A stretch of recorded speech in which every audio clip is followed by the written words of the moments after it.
Hello, everybody, and welcome to another edition of Inside Guns with your host, me, the Yankee Marshal. I want to apologize if I'm a little winded during this. I had to run in when I saw that the power had clicked back on. I was out shoveling snow off the cars because we've gotten a foot of snow in the last 12 hours, and it's still snowing. And power's been going on and off, so it's been making it real hard to do anything out here in my studio. So I was out there shoveling stuff or brushing stuff off the cars and noticed power light came back on the porch, so I ran in here to do this. So I might be a little winded and a little tired. But what else is new? At my age, I'm pretty much always winded and tired.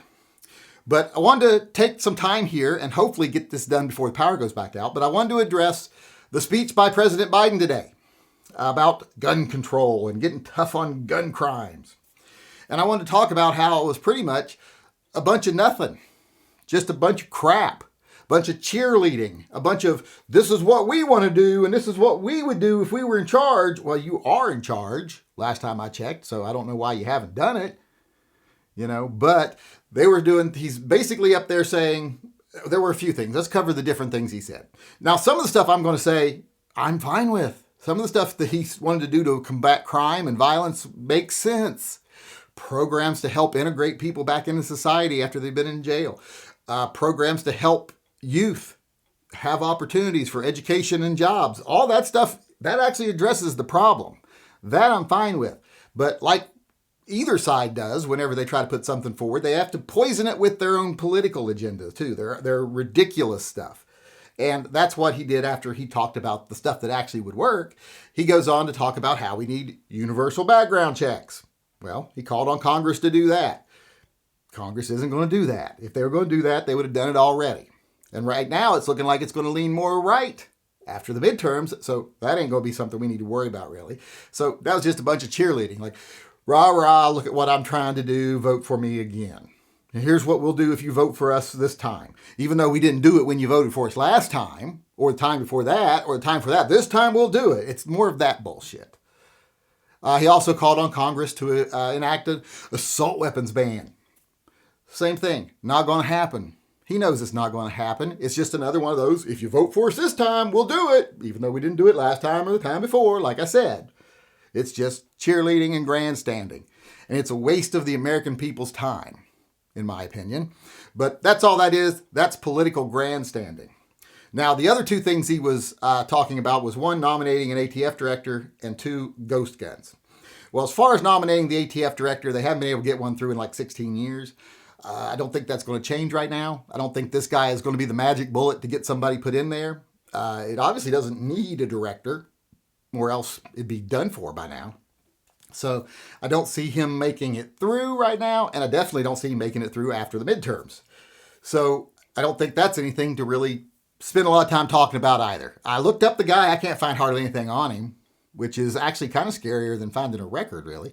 But not worried too much about this guy. What I want to talk mostly about is the ghost gun issue. Biden has said they're going to crack down on ghost guns. There's a new rule now that these 80%ers, they're guns.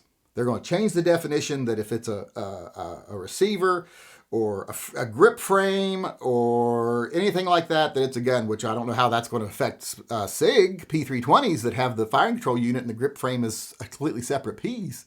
Does the grip frame now become a gun too? Because according to what they're saying here, it seems like it would. But here's the thing about this.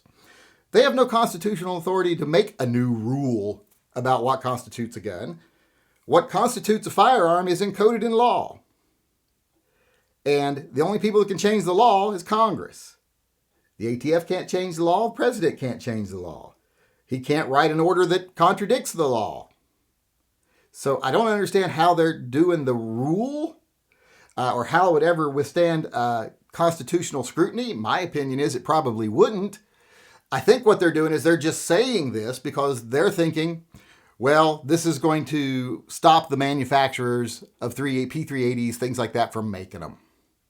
And that'll be enough to solve the problem. And they told a bunch of lies about how they're contributing to increasing crime rates and blah, blah, blah, and a bunch of lies about how they're untraceable. According to, if you listen to them, every crime is solved because they find the gun and trace it back to the owner. That almost never happens. guns are seldom recovered on scene. They usually track down who did a crime by who has personal relationships with the person killed, and then that person might have the gun on them, might not. But the serial numbers seldom used to track a gun. And when they do use to track a gun they find, it's usually stolen. Surprise, surprise. That doesn't get them to anyone who's responsible. If they find a gun at a crime scene and it's like, aha, here's the serial number. Oh, it was sold to Billy Jones in Chicago or wherever, and they're like in Nebraska, it's going to come back stolen. That's what's going to come back. That's usually what they find on a trace. People who bought the gun and own the gun don't usually go murder people and then let's just leave the gun here. That doesn't happen. They seem to keep making it seem like that happens, but that doesn't happen. Tracing serial numbers is such a tiny, tiny part of solving crime. It's usually just used to determine whether a gun is stolen or not. That's about it, not who committed the crime. So that is annoying, but I don't want to get off on that anymore, and I already have. I've already been sidetracked on that. Like I said, I don't know how he's supposed to write a rule that changes the law, because like I said, what is a gun is enshrined in law. So he'd have to write something counter to that. So what I think they're just doing is they're going to try to get the production of them stopped. Because now that'll give the ATF a reason to go and harass these people who produce P80s and etc., the ones who mass produce them for sale. And they'll be able to shut them down and halt them even unconstitutionally. And these people might eventually win a lawsuit against the government, but it'll be after this administration has already been gone. And therefore, they'll look like they're doing something now. When it gets overturned, it'll be like, oh, well, that's not our problem. We're not in charge now. So that's what it seems like to me. It's a bunch of bluff and a bunch of garbage to try to stop production. But here's the real issue here. These things can be printed on 3D printers. I have a 3D printer. I'm old, and I don't particularly like new technology all that much. I mean, I used to love technology, but learning something new is just not something I'm interested in now. But if I've got one, anyone can have one. And you can print these things on a printer. It doesn't take them being mass produced. Any type, if they like to use the idea that, these ghost guns are getting into the hand of gang members and blah. Well, if they wanted to get ghost guns, all they'd have to do is use a tiny portion of their drug money, buy a 3D printer, get the right file, and just start printing them. And then buy a bunch of slides. That's all they'd have to do.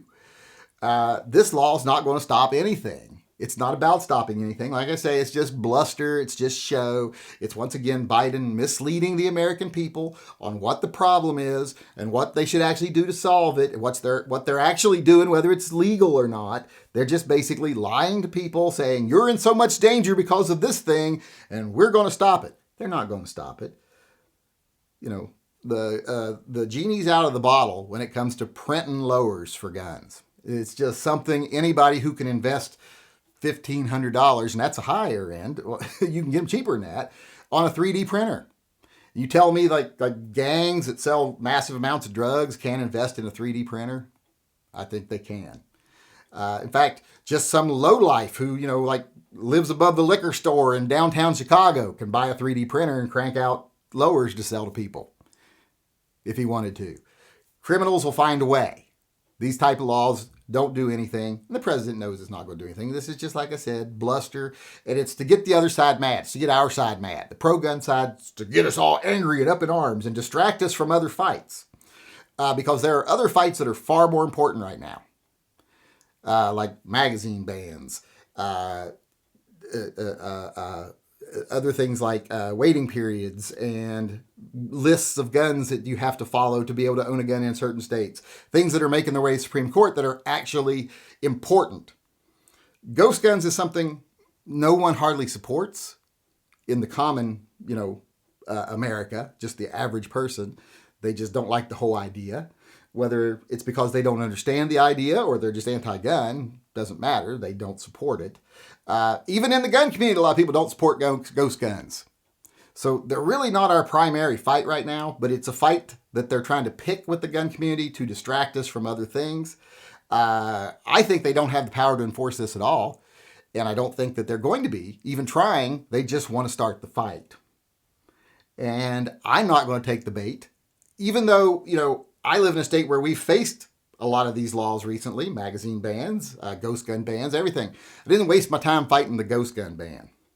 And I'm not going to be wasting my time from here on out fighting the ghost gun ban, because there are more important things. Like, I think mag limits and restrictions, other restrictions on gun rights are much more important than ghost guns. I feel about the same way about them as I do bump stocks and pistol braces. They're an argument that even though I agree with their existence, it's not something I'm going to take time out of my day or money out of my pocket to fight right now or be distracted by, because there's real fights going on. I think all this was about today with Biden was to start a fight that they know they can win, because they know they have public support against ghost guns, because all they got to say is, and here's something he said today: the Constitution has always denied some people the right to buy guns. Yeah, when it was written, it denied black people the right to buy guns. And the examples they used to try to demonize ghost guns today, that's basically what they did, is they pointed to some black people and said, look, this black guy got a gun and shot someone. So they're using racism to try to bolster their position on ghost guns. That's their main trick every time. But that aside, it's something that they can't really do anything about, and something they know they can't do anything about. They're just trying to pick a fight they think they can win.